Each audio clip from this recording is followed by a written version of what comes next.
Hello everyone, welcome to my channel. So this equation sums everyone. Can we solve it? So let's give a try. What people do, 10 minus 6 as 4, 10 minus 6 as 4 and 4 times 4 as 16. This is a wrong answer. Yes, you heard it right. When in an expression there is a multiple operation like subtraction, bracket, in bracket there is a subtraction, then you have to follow Bodmer's rule.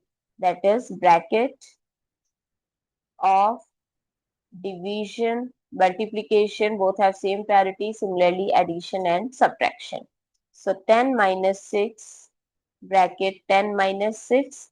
So first solve the bracket. 10 minus 6 as 4. So 10 minus 6 times 4 is left.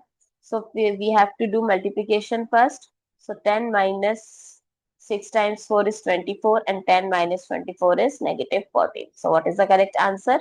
Negative 14. I hope it's clear and you find it useful. So don't forget to share your feedback through like, share, comment and subscribe to my channel. Thanks for watching. See you in the next video.